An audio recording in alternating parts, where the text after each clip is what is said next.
इस बीच वरुण गांधी को लेकर चल रही अटकलों पर अखिलेश यादव का भी बयान आया। उन्होंने कहा कि उनकी कोई बात नहीं हुई है।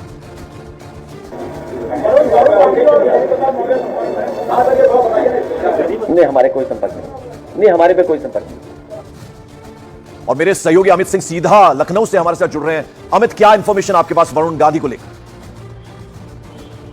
देखिए, ये माना जा रहा है कि वरुण गांधी पर जो सीएससी की बैठक थी उसमें एक सहमति बन गई थी कि वरुण गांधी को इस बार टिकट नहीं दिया जाएगा, क्योंकि जो इनका परफॉर्मेंस वरुण गांधी का था ग्राउंड जीरो पर वो बिल्कुल नहीं था। और बीजेपी किसी को भी टिकट देती है तो जाहिर तौर पर गांव स्तर पर, ब्लॉक स्तर पर, तहसील स्तर पर उसका फीडबैक लिया जाता है, तो वो फीडबैक नेगेटिव आया। इसके अलावा वरुण गांधी के बारे में अगर हम बात करें तो वरुण गांधी लगातार पूरे 5 साल तक अपने सरकार को ही क्रिटिसाइज करते रहे, चाहे वो मोदी सरकार हो या फिर योगी सरकार। तो जाहिर तौर पर एक तो परफॉर्मेंस नहीं, दूसरी बात अपनी ही सरकार को क्रिटिसाइज करना। तो ऐसे में माना जा रहा है कि वरुण गांधी का टिकट कट सकता है। और तो दूसरी तरफ जहां अखिलेश यादव साफ साफ कह दिया कि वरुण गांधी के वो संपर्क में नहीं है, तो ऐसे में वरुण गांधी ने अपने प्रतिनिधि को दिल्ली से भेजा और दिल्ली से भेजने के बाद 4 सेट नॉमिनेशन फॉर्म खरीदाया। अब ये अटकलें लगाई जा रही है कि क्या निर्दलीय उम्मीदवार हो सकते हैं पीलीभीत से वरुण गांधी। जी बिल्कुल, चलिए बहुत बहुत शुक्रिया इस अपडेट, इस जानकारी के लिए। इस बीच मॉर्निंग प्राइम में बड़ी खबर आ रही है दिल्ली के सीएम अरविंद केजरीवाल से जुड़ी हुई। उन्होंने एक बार फिर से दिल्ली हाईकोर्ट का दरवाजा खटखटाया है। उन्होंने हाईकोर्ट से अंतरिम राहत मांगी है और ऐसे में उन्होंने उनकी तरफ से यह भी कहा गया कि जो जांच होगी उसमें सहयोग को पूरी तरह से वो तैयार है, लेकिन एनफोर्समेंट डायरेक्टरेट को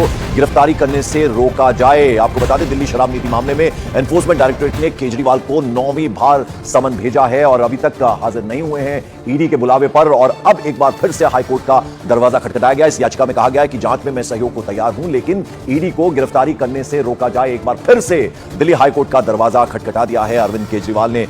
जो जांच होगी उसमें पूरी तरह से सहयोग मिलेगा, यह कह दिया गया है, लेकिन गिरफ्तारी ना हो।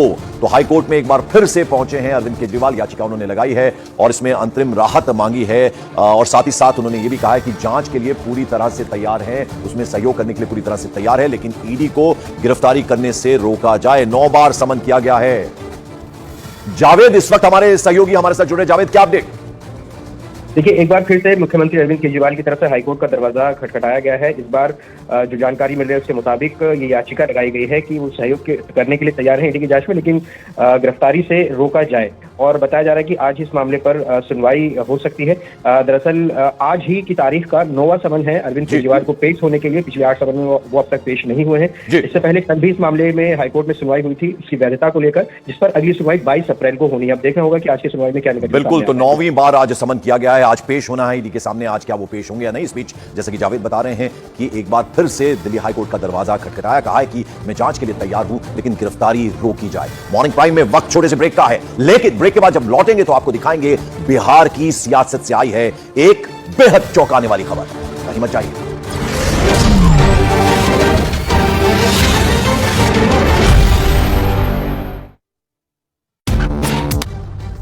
सुपर 10 में 10वीं खबर। पाकिस्तान के ग्वादर पोर्ट कॉम्प्लेक्स पर बड़ा आतंकी हमला, ऑटोमेटिक वेपन और हथगोलों से किया अटैक, 7 लोगों के मारे जाने की खबर। सुपर 10 में 9वीं खबर। असम पुलिस की गिरफ्त में आया आईएसआईएस का इंडिया चीफ हारिस फारूकी। बांग्लादेश की सीमा पार कर असम के धुबरी पहुंचा था फारूकी। आईएसआईएस चीफ का एक और साथी भी चढ़ा पुलिस के हाथ में।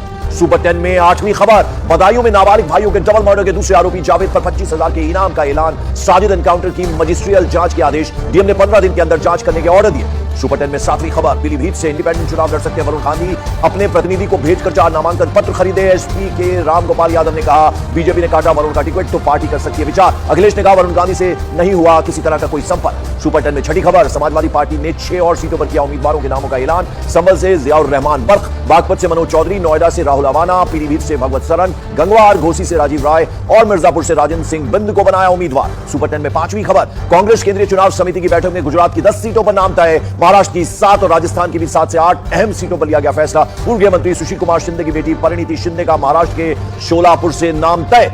सुपर 10 में 4थी खबर। एनडीए में शामिल हो सकते हैं एमएनएस चीफ राज ठाकरे। दिल्ली में अमित शाह से मुलाकात के बाद आज पार्टी नेताओं के साथ बुलाई बैठक। राज ठाकरे के आवास शिवतीर्थ पर लगेगी आखिरी मुहर। सुपर 10 में 3री खबर। न्यूज 18 राइजिंग भारत के मंच पर अमित शाह की सीए और यूसीसी पर 2 टूक कहा मुद्दों से पीछे नहीं हट सकते।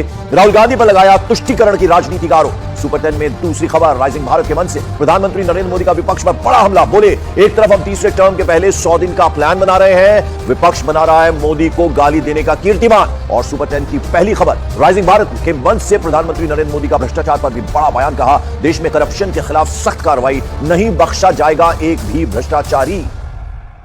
और मॉर्निंग प्राइम में सबसे पहले बात न्यूज 18 राइजिंग भारत के उस मंच की जहां से देश के प्रधानमंत्री नरेंद्र मोदी ने भ्रष्टाचार और आतंकवाद समेत कई मुद्दों पर अपनी बेबाक राय रखी है।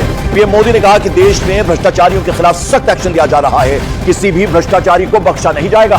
साथ ही प्रधानमंत्री नरेंद्र मोदी ने राइजिंग भारत के मंच से पूरी दुनिया को यह मैसेज, यह संदेश दिया कि आज का भारत आतंक को सहने वाला नहीं है, बल्कि नया भारत आतंक को मुंह तोड़ जवाब देना भी जानता है। इसके अलावा प्रधानमंत्री मोदी ने न्यूज 18 राइजिंग भारत के मंच से विरोधियों पर भी जमकर प्रहार किए।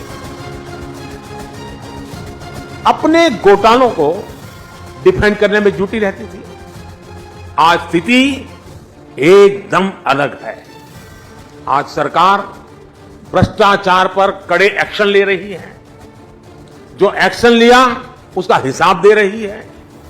और भ्रष्टाचारी झूठ बोल बोलकर खुद बचाव की मुद्रा में है।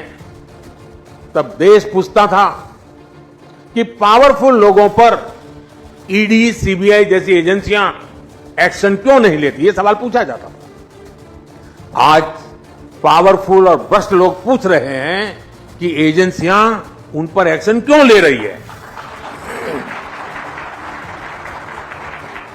ये अंतर 10 सालों में आया है। बात वही है, नीयत सही तो काम सही।